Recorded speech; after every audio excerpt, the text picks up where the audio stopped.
ఇలాంటి బిల్లు పెడితే ఎందుకు అపోజ్ చేశారని అడుగుతున్నాను. అంటే మీ ఉద్దేశం కావాలని చెప్పి పక్కదారి పట్టించి ఇప్పుడు రిజర్వేషన్ని మా ఆడబిడ్డలకు దక్కకుండా చేశారు. ఇది దేశ ద్రోహం, మహిళలకు మీరు చేసిన దగ, మోసం అని మరొక్కసారి హెచ్చరిస్తున్నాను. ప్రతి ఒక్కసారి మహిళల్ని మోసం చేయడం కాంగ్రెస్ పార్టీకి అలవాటు అయిపోయింది. మీ పేరుతో ఓటేసుకోవడం, ఓటేసుకున్న తర్వాత 1996 నుంచి ఈరోజు 26 అంటే 30 ఏళ్లు మోసం చేశారు. ఇప్పుడు ఇది 34కి వెళ్తుంది. దేవుడికే తెలియాలి ఎప్పుడొస్తుందో అనేది. అంటే ఇది అన్యాయం అవునా కాదా అని మిమ్మల్ని అడుగుతున్నా. అన్యాయం అంటే గట్టిగా చప్పట్లు కూడా చెప్పండి. ఇది అన్యాయం అని గట్టిగా చెప్పండి.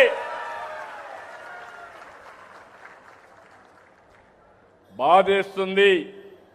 నేనైతే 2017లో కూడా తీర్మానం పెట్టాను.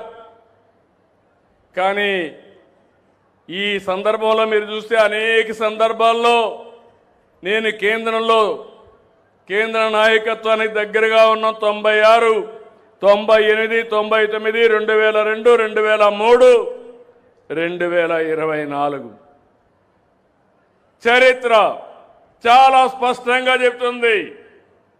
మహిళలకు అన్యాయం చేసే పార్టీ, మహిళల్ని ఎప్పుడూ పట్టించుకోని పార్టీ ఈ కాంగ్రెస్ పార్టీ అని చెప్పి కూడా నేను మీకు తెలియజేస్తున్నా.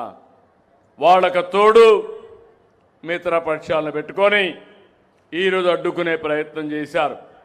నేను ఒకటి ఈరోజు నిడదవోలు సభలో చెప్తున్నాను, ప్రతినిధి చేసి చెప్తున్నా, ప్రజా చైతన్యం తీసుకొస్తాం, మా ఆడబిడ్డలకు అండగా ఉంటాం, దేశం మొత్తం ఉద్యమం చేస్తాం, మీకు రిజర్వేషన్లు వచ్చే వరకు మీ తరపున పోరాడే బాధ్యత ఎన్డీఏది. మిమ్మల్ని ఒకటే కోరుతున్నా,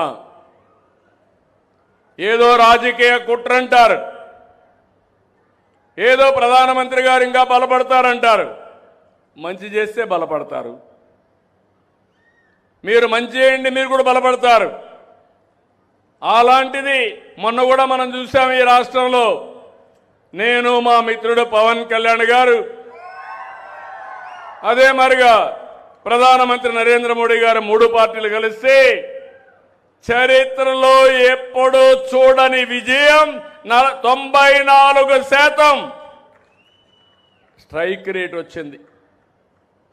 50 ఏళ్ళు రాజకీయంలో ఉన్నాను కానీ ఇంత మెజారిటీలు నా జీవితంలో చూడలేదు.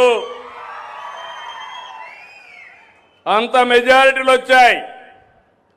ఇప్పుడు అందుకే మీ అందరినీ విజ్ఞప్తి చేసేది, ఈరోజు నేను వచ్చింది స్వర్ణాంధ్ర స్వచ్ఛాంధ్ర కార్యక్రమానికి వచ్చాను.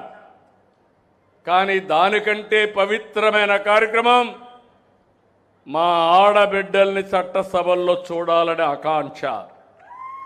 తప్పకుండా చూస్తాను. నేను ఇప్పుడు చెప్పడం కాదు, మా ఆడబిడ్డలు వంటింటికే పరిమితం కాకూడదు, దానికి పూర్తిగా అండగా ఉన్నాం. మళ్ళీ చెప్తున్నా, మీరు కూడా అడగండి. ఇక్కడ వైఎస్ఆర్ కాంగ్రెస్ పార్టీ లేదు కానీ దాంట్లో నుంచి బయట వచ్చిన ఒక తోక పార్టీ ఒకటి ఉంటుంది. కాబట్టి మీరు గుర్తుపెట్టుకోవాల్సింది, ఈరోజు దేశం మొత్తం ఒక సందేశం వెళ్ళాలి. భవిష్యత్తులో ఎప్పుడు కూడా మహిళలకు వ్యతిరేకంగా పనిచేసిన పార్టీలు మనుగడ సాధించలేవని నిరూపించే సమయం, దానికి మీరు సిద్ధంగా ఉండాలని మరొకసారి కోరుతున్నా. సిద్ధమా అని మిమ్మల్ని అడుగుతున్నా. మగవాళ్ళు కూడా ఆలోచించుకోవాలి. మన ఇంట్లో మన ఆడబిడ్డల్ని మన భార్యల సాక్షిగా, మన పిల్లల సాక్షిగా, మన తల్లుల సాక్షిగా ఆలోచించి వాళ్ళని గౌరవించినప్పుడే సమాజం ముందుకు పోతుంది. ఈ విషయం గుర్తుపెట్టుకోమని మరొక్కసారి కోరుతున్నా. మామూలుగా స్వర్ణాంధ్ర స్వచ్ఛాంధ్ర కార్యక్రమంలో నేను ఇప్పటికి మీరు ఒక్కసారి చూస్తే